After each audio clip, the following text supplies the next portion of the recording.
Muy bien, vamos a hablar de desastres naturales, que los desastres naturales en realidad no son solo desastres naturales, sino que también son desastres políticos, económicos, sociales, que tienen implicancias de todo tipo y que cada vez son más frecuentes. Ya no es una cuestión de, de falta de idoneidad política para prevenir algo, si se quiere, porque ocurren en todo el planeta, ocurren en la Argentina, de repente se inunda Nueva York, de repente se inunda y se desborda Beijing, de repente ocurre algo catastrófico en Bahía Blanca. Por ejemplo, hoy es noticia del día, si hacen una recorrida por los diarios, España.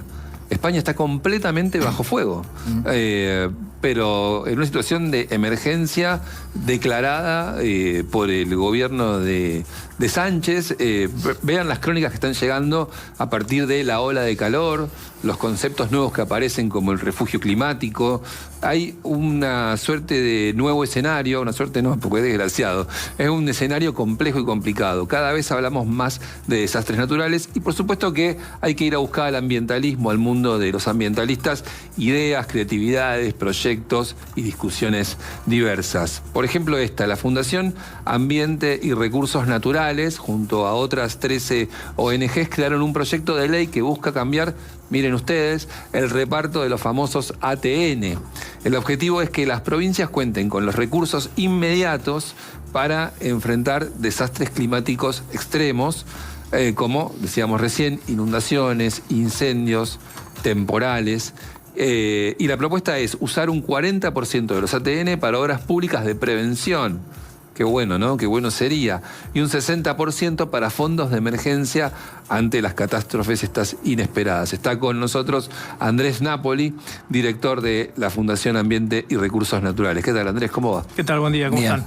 Te hago una pregunta antes de entrar en el proyecto. España es conmovedor lo que está pasando. Sí, como España, como en Estados Unidos, sí. Digamos, cuando se establecen esas olas de calor terrible, en algún lugar tienen una chispa, en este caso por el lado de los incendios. Pero también el cambio climático no es solamente el calentamiento y los incendios, sino la otra cara, lo que se ve ahí atrás, las inundaciones. Claro. Es decir, no podemos, es muy difícil prever, se trabaja mucho con los modelos meteorológicos, pero muchas veces los modelos meteorológicos no aparecen. En el caso de Bahía Blanca, suerte, hubo una alerta temprana y le hizo caso al intendente. Claro. Se salvaron los chicos que estaban en el colegio.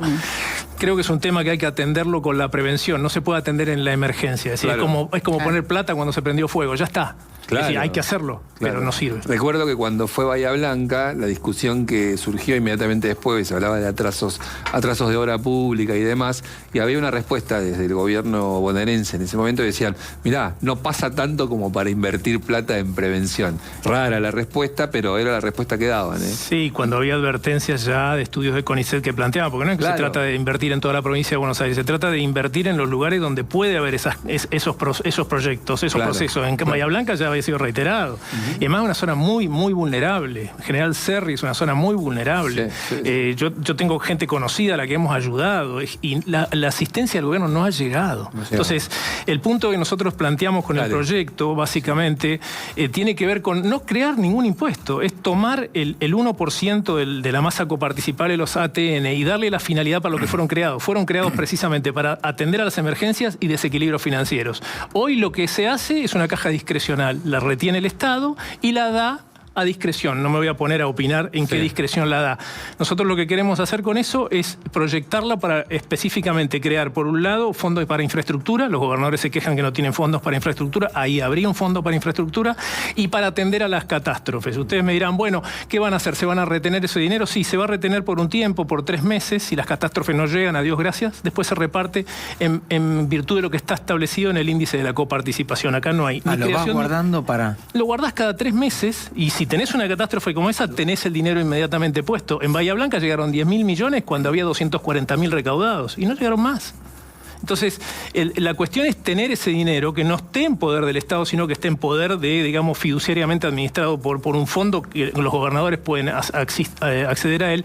No se crean impuestos y no se establece ningún tipo de mecanismo nuevo. Simplemente se atiende a la finalidad para lo que fue creado, que es básicamente atender emergencias, pero hoy se usa para desequilibrio financiero generalmente. Pero para eso también vos hablás de obra pública, también de un dinero, eso es preventivo en todo caso. Eso es preventivo. Gastarle. Claro, eso sí, ese 40 40% debería destinarse a obra pública, para lo cual las provincias deberían presentar sus planes, chequearlo fundamentalmente con el sistema de asistencia de riesgos y con el Gabinete de Cambio Climático para saber si estamos en la línea que queremos plantear y tener esa disponibilidad de fondos.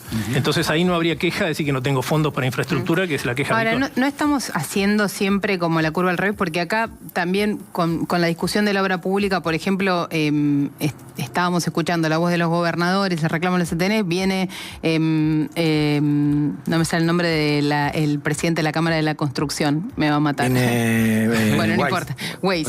Viene Weiss de la Cámara de la Construcción y dice, no le den la plata a los gobernadores porque la ruta se va a hacer menos que antes.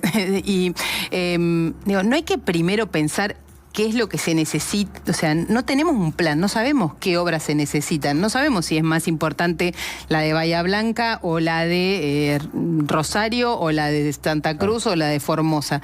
No tenemos que empezar por cuáles son los problemas y que alguien los defina sin política y demás en el medio. Para eso, digamos, estaríamos en una discusión muy avanzada. Yo no la veo hoy. Yo no veo ni siquiera la cuestión climática en discusión en ningún lado. Es más, estamos desarmando nuestros compromisos internacionales, estamos yendo para atrás. Entonces, nosotros cuando queremos incidir en un proyecto en el Congreso, tratamos de ir sobre la realidad. Es decir, si nos decimos, vamos a discutir política climática, ya estamos entrando en otro plano. Yo lo que estoy diciendo es, hoy tenemos estos fondos, se van a discutir, es una oportunidad para darle un destino. En el mundo claro, ideal, el que yo adhiero totalmente, no sé, todas las organizaciones adherimos, quisiéramos discutir política climática y quisiéramos tener claramente un mapa de riesgo climático en la Argentina, pero de hecho existen los mapas, pero no están convalidados, digamos, por la administración. Existen los mapas hechos por científicos y por toda la gente que trabaja con el IPCC, digamos que es el panel de cambio climático, pero eso tiene que ser convalidado por la administración para que tenga un valor de política pública. Sí, bueno, los mismos gobernadores podrían ponerse de acuerdo en eso, digamos, también. Bueno, claramente. Porque si no, básicamente porque lo que pienso, si no, es que vas a repartir plata, cada uno pone un parche donde lo tiene que poner y los problemas los seguís teniendo de fondo, ¿no? Sí, estoy de acuerdo, pero es cierto que las cuestiones caen sobre el territorio. Es decir, lo que tienen que después poner la cara es el intendente del lugar y el gobernador. Entonces, nosotros no queremos complejizar la discusión, sabemos que tiene un límite. Hoy, ¿cuál es la discusión? La discusión es, el gobernador, tengo el 1% y lo quiero ya. Nosotros decimos, bueno, tenés ese 1%, ¿por qué no lo destinás para lo que realmente fue creado, que para asistir a la emergencia? Entonces, si podemos lograr ese paso adelante, después podríamos discutir cambio climático, pero ¿cómo vamos a discutir cambio climático con un gobierno que niega el cambio climático? No lo niega solamente en declaraciones, lo niega en política, lo niega en decisiones. Entonces, es una batalla que hay que trabajarla, y yo lo que digo es, ese panorama de esa foto no se va a ir. Es como una tormenta que avanza. Vos podés declarar lo que quieras, vos podés abrir todos los paraguas que quieras, pero la tormenta va a llegar, porque está llegando en todos lados. ¿Cuál fue el mejor momento de involucramiento de la política con la cuestión del cambio climático en estos últimos 20 años? Yo diría que a partir de... fueron varias etapas, no mismo tan atrás. Hablemos de la época del gobierno de Macri, en el cual hubo la adhesión directamente, digamos, al Acuerdo de París. Un pronunciamiento de la Cámara de Diputados casi unánime, creo que fue la votación por el Acuerdo de París. Y después, por supuesto, en el gobierno de Alberto Fernández ciertamente se estableció el Gabinete de Cambio Climático. Entonces hubo como una continuidad, hubo una no negación y hubo un reconocimiento del tema. Hoy estamos claramente en esa línea absolutamente para atrás. Para atrás, pero a tono con el mundo. A tono con ciertas partes del mundo. Yo no pondría en el mundo, yo no pondría en toda Europa, no podría decir que está en la misma línea. Yo diría que Europa hoy es un contenedor bastante importante, porque por muchas circunstancias europeas, ustedes saben que los europeos no tienen recursos naturales, no tienen energía, etcétera, y hacen del clima también una defensa. Pero nosotros en la región vamos al extremo de negarlo. O sea, Lula no niega el cambio climático. Después podrá uno frenar el desmonte del Amazonas y en lo discursivo será una cosa, pero nosotros directamente decimos que no existe. Exactamente. La Argentina dice que no existe. Esto estamos diciendo con políticas públicas, es la parte peor, porque si fuera una declaración de campaña, declaración de políticos, pero acá tenemos políticas públicas. Pero al mismo tiempo no estamos saliendo del Acuerdo de París. Estamos haciendo la declaración y no salimos. ¿Por qué decís en políticas públicas si no salimos del Acuerdo de París? No salimos del acuerdo... Perdón, ni impedimos que Brasil impusiera o promoviera algunas medidas en ese sentido en la última cumbre del G20 y demás. Al revés, Argentina terminó actuando para validarlas. Lo que estoy diciendo es que las declaraciones que tenemos, no solamente, digamos, hay declaraciones internacionales, pero no hay acción política a nivel nacional. Lo que está pasando, ¿por qué no salimos del Acuerdo de París, por ejemplo? Es porque está el Acuerdo Unión Europea-América y Mercosur. Claro. Y eso es un condicionante absoluto. Yo, por más que diga que niego el Mercosur, estoy dentro del Mercosur. Entonces ese es un condicionante, y ese condicionante lo ponen los europeos, fundamentalmente el presidente Macron. Entonces es compleja la política, pero lo que yo sí puedo decir, observando no solamente esto, sino que ya ni siquiera observo la política, observo el presupuesto. Nosotros tenemos lo que se denomina el monitor del presupuesto ambiental en la Argentina, lo sacamos cada 3 meses, ahora va a salir la nueva. En los niveles digamos, de asignación presupuestaria son tan bajos, pero lo que más alarma es la no ejecución. Estamos hablando de partidas y programas que se ejecuta el 5% en el año. Entonces, ¿cuánta plata es? ¿Cuánta plata es? No, son muchas partidas, digamos. Lo que pasa es que no supera, digamos, el 2% del presupuesto. Claro. Entonces, el viejo presupuesto. El viejo presupuesto del 23. Claro, exactamente. Por supuesto, estamos en valores. Pero lo que más preocupa es la falta de ejecución presupuestaria. Claro. Y eso es un tema muy importante porque, bueno, tiene que ver con los números finales, ¿no? Del déficit fiscal, etc. Y cuando haces un proyecto de ley en esta Argentina donde las leyes se vetan y es complicado todo. O se votan y no se ejecutan. O se votan y no se ejecutan. Pero ¿encuentran ustedes resorte parlamentario? Porque la verdad es que también yo me pregunto si están los legisladores para impulsar estas cosas. Claramente entendemos la realidad. Nosotros lo planteamos, tenemos repercusiones con algunos legisladores que no toman los temas y quizás lo establecen para un debate que viene más adelante. Yo no sé cómo va a terminar este debate. Un debate entre una ley que sale y una ley que se veta no es un debate que deje mucho lugar a las ideas en el medio, pero nosotros no queremos perder la oportunidad. Claro. Y además, ¿por qué resaltamos el valor de la ley? Porque hay, digamos, ya lo hemos recorrido esto, lo que no están leyes en la Argentina no existe como políticas públicas. Claro. Se lo puedo decir básicamente, glaciares, bosques, incendios. Si no está eso en las leyes, no hay políticas públicas. ¿Me actualizás las 3, glaciares, bosques y fuego? Porque ya que las mencionaste... Porque bosques resistió o la votó. Sí, no, todas las leyes están en pie. Están todas en pie, ¿no? Sí. Están todas en pie. Después, que hablemos de la aplicación es otra historia. Claro, pero eso fue lo que fue la ley ómnibus. La ley ómnibus, le quisieron entrar. Ahí entra. Después eso ya quedó de lado con lo que fue la ley bases, y después sí hubo, en términos de aplicación de las normas, la desaparición del fondo de bosques. El fondo de bosques desapareció. Exacto. Después la reestructuración del fondo de manejo del fuego, que pasó de un fondo fiduciario a un fondo manejado por el Ministerio de Seguridad. Sí. Entonces son todos temas que tienen que ver con la aplicación, y donde hablamos de fondos, una cosa es tener un fondo fiduciario, que además proviene la gran parte importante proviene del sector privado, por el cobro de las primas de seguro, y otra cosa es que la maneje finalmente un ministerio, que la puede manejar para muchas cosas, y lamentablemente como se manejó el último enfrentamiento del fuego en la Patagonia, fue poner la plata cuando se prendió fuego. Totalmente, se corrió atrás del asunto. Exactamente. No hubo ningún tipo de mecanismo preventivo.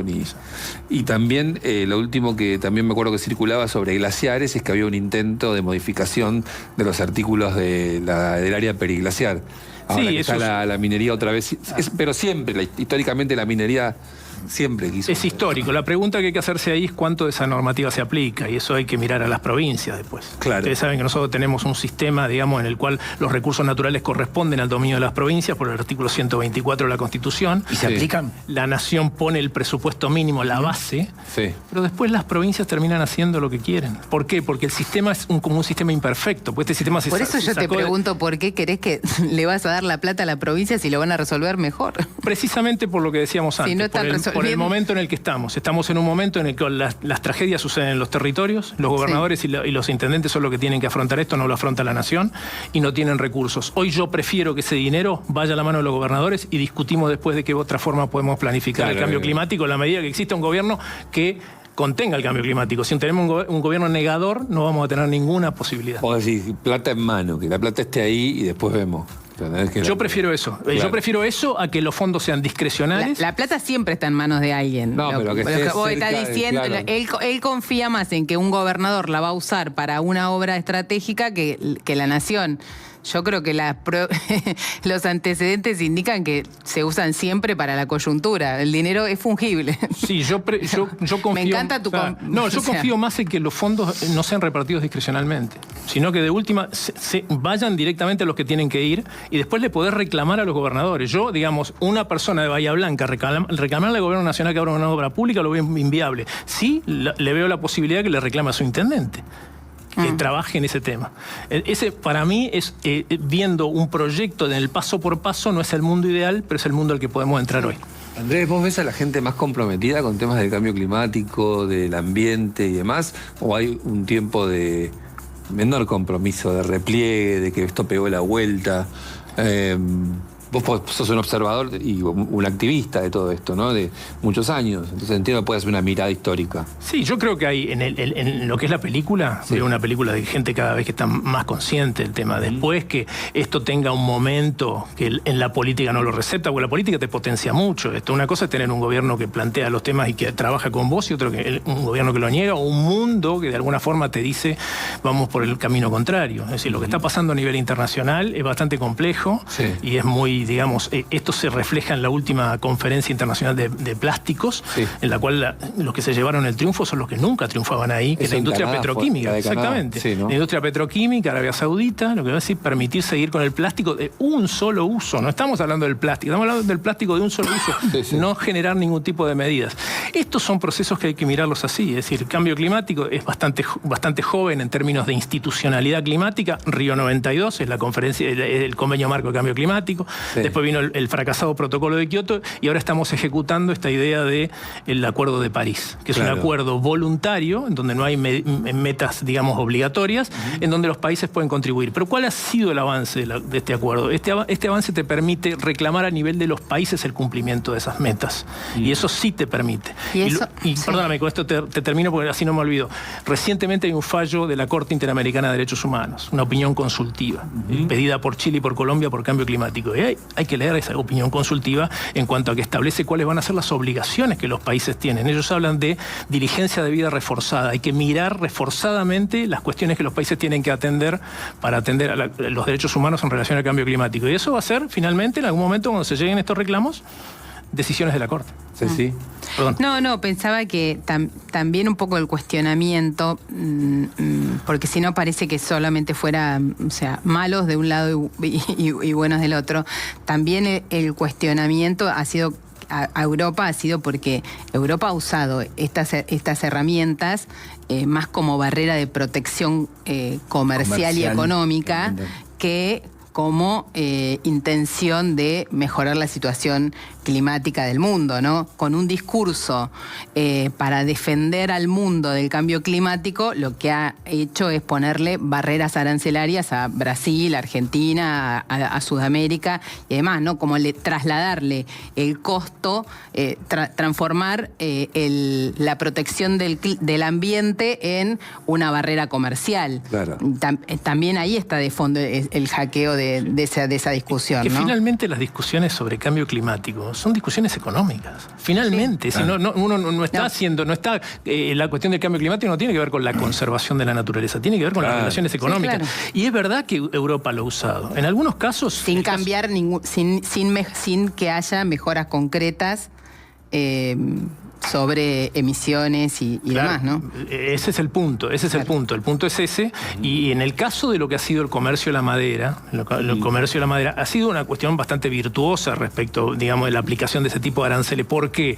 Porque en verdad, digamos, la Amazonía está siendo arrasada absolutamente. Sí. Entonces, cuando vos te comprometés a nivel internacional con cumplir un acuerdo como el Acuerdo de París y permitís que la Amazonía sea arrasada, ¿cuál es la relación? Claro. Entonces, finalmente es una discusión económica. Hoy es como perversa. Aunque digas que estás de acuerdo, que adherís a los problemas del cambio climático, ¿no?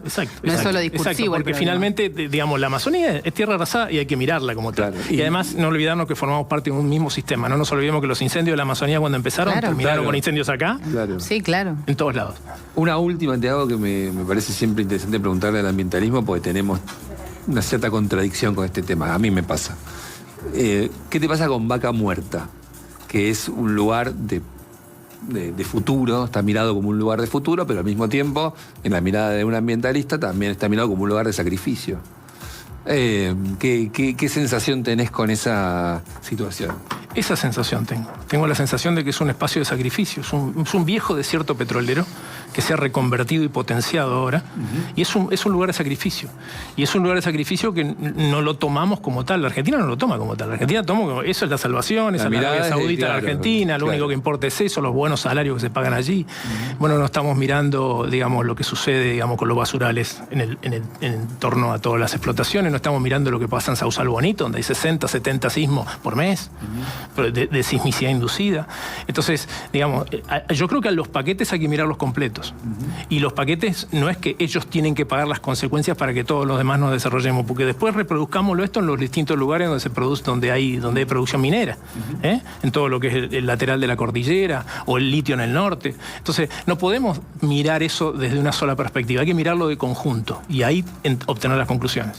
Interesante, Andrés. Gracias por tu visita. Bueno, gracias a ustedes. Andrés Napoli, director de la Fundación Ambiente y Recursos Naturales, a propósito de un proyecto presentado para prevenir desastres naturales con obras públicas y que busca cambiar, claro, el reparto de los famosos ATN.